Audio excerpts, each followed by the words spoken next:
Selamat malam, kami dari kelompok Pineapple akan mengumpulkan tugas materi keempat tentang polymorphism. Ini hasil dari code yang telah kami selesaikan.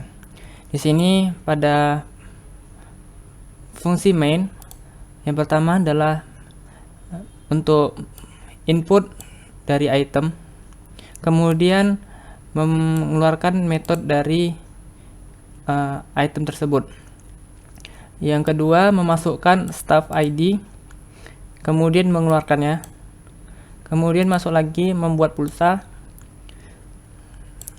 Di sini bertanya dulu tentang providernya. Kemudian nanti ada proses lagi di dalam metodenya.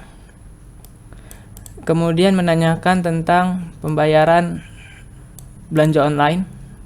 Ini ditanya dulu tokonya apa, kemudian ID-nya berapa. Kemudian masuk ke proses metode. Jadi metode di atas sini sudah ada metode diperkecil lagi untuk dipakai di fungsi bawahnya.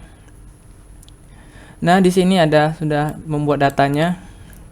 Ini prosesnya. Ini memanggil fungsi yang di atas, dan ini untuk perulangannya. Untuk mencari konten keyword. Kemudian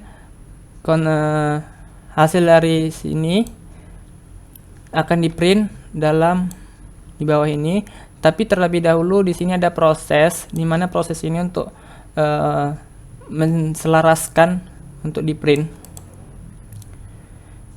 Kemudian ini untuk search by ID, staff ID, sudah ada datanya juga. Ini membuat pemanggilan fungsi yang di atas agar lebih sederhana.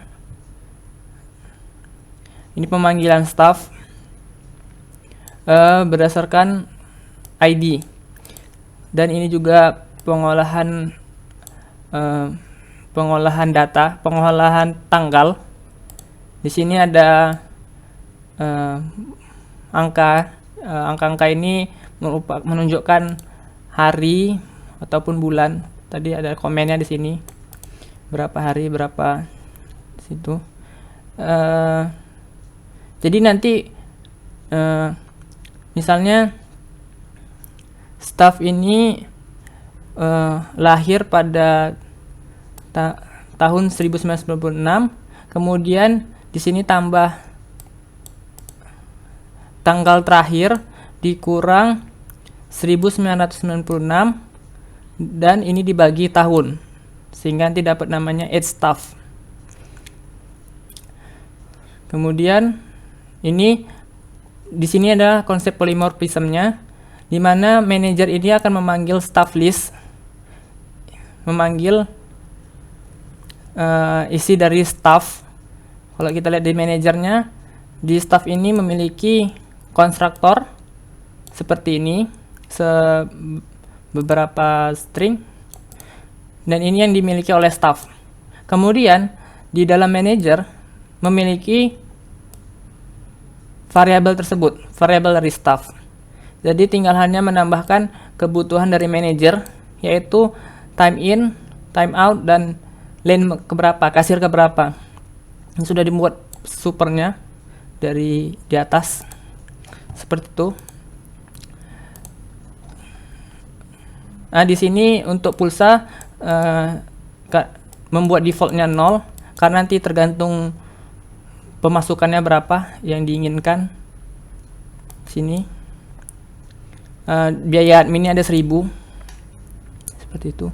Nah, ini untuk yang konsep online shop. Jadi sudah ada datanya terlebih dahulu, kalau bisa dibilang dari database.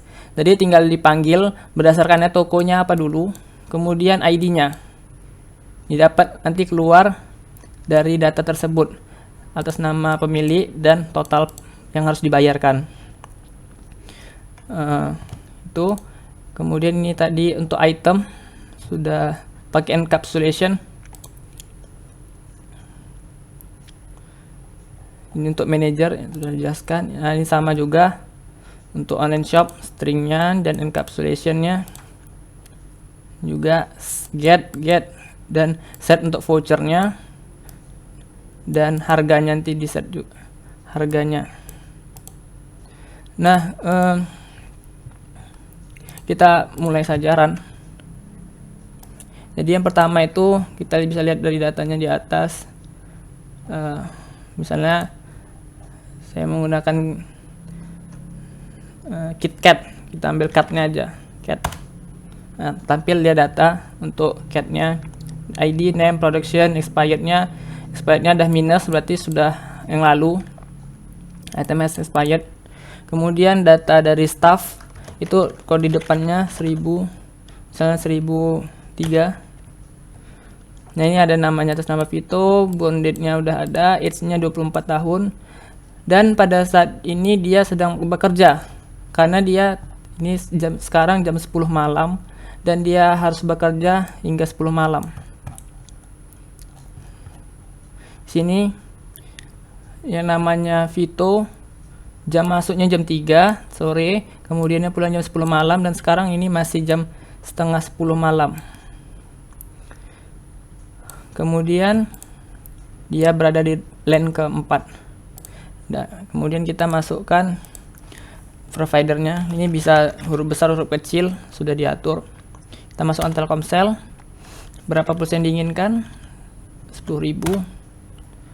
Nah, dia langsung meminta pembayaran tambah 1000 jadi 11.000. Nah, ini untuk online Tokopedia. Nah, ini ID-nya bisa T1000.